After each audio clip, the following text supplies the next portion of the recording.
Good morning, good morning. Hopefully, it all goes well. This is Monday of week 6 for you.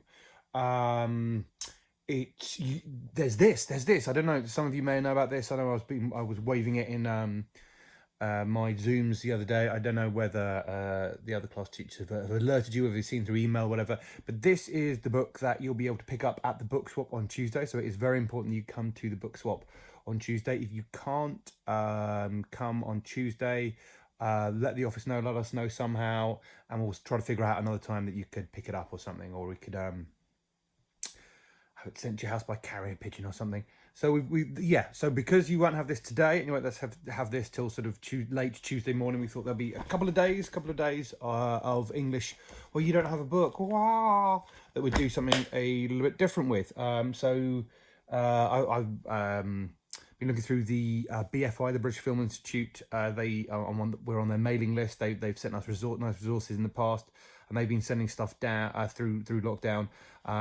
Most of the stuff they have, the BFI, the British Film Institute, for educational stuff is aimed at slightly older children, much older children.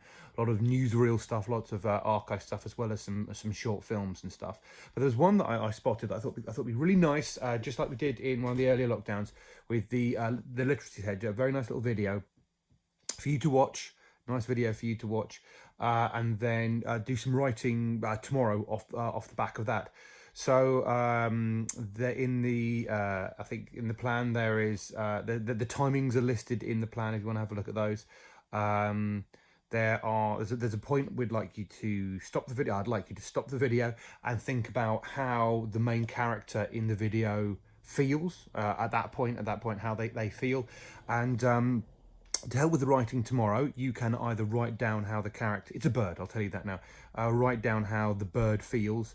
And you could just write some simple sentences like the bird feels, and then I think that the bird feels. Feels, you can sound that. It's the tree E, the phase 3 tree E for feels. Think about how the main character feels. You can write that out in sentences. You could do a mind map and just have I'm not sure what the character's name is. I think you can call the character whatever you like, or just bird or the bird. Write that in the middle of a piece of paper. Write the bird in the middle of a piece of paper, and then write down words around that.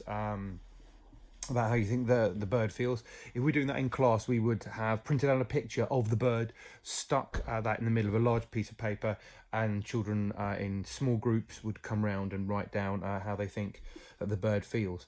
So if you do want to write sentences rather than a mind map, you can do that in your exercise book. So there you go. So that's the first bit, and then there's a couple other times on the listed on the plan where you can pause and think about what is going to happen next, what's going to happen next to the bird.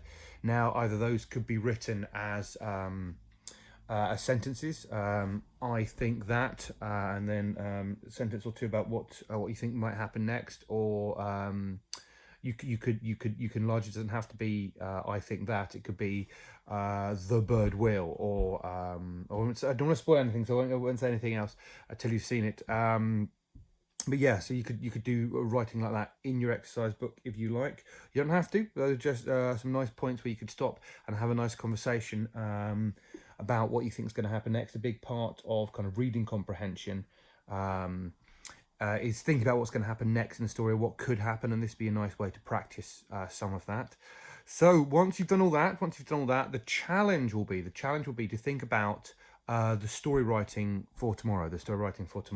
So this can go in, be done in a lot of different ways. It could just be a chat. You could just have a nice chat about what the story is going to be like tomorrow, or it could be you could do a story map, and we did some of those before in the last lockdown, and that's a series of linked pictures about what you think is going to happen to the bird afterwards, with sort of a wiggly line. Doing that. Other people I've seen, we haven't really done it, but I know some schools do. I think it's called a story mountain, where it goes up and then down again, and the highest point of the mountain is the kind of the sort of conflicty bit towards the end of the story. How the conflict is resolved at the end of the story, whatever that conflict is. But I think story map is good. A story board, we've done quite a few of those in class over the years, where you just have squares. 1, 2, 3. We tend to do 6. but you can have as many as you like. And each one could have a short caption or just a word if you want, but doesn't have to. It could just be those 6 squares with pictures explaining what the story is going to be tomorrow. You can do anything like that. You could write a series of short bullet pointed notes, or just have a nice chat, whatever's going to work. Whatever you think is going to happen with the bird. Yeah, so there you go. And then hopefully after tomorrow you'll have this, and we can use that as a bit more of a springboard into a bit more writing. So there you go. Hope everyone is keeping safe and well, and we will see you when we see you. Take care.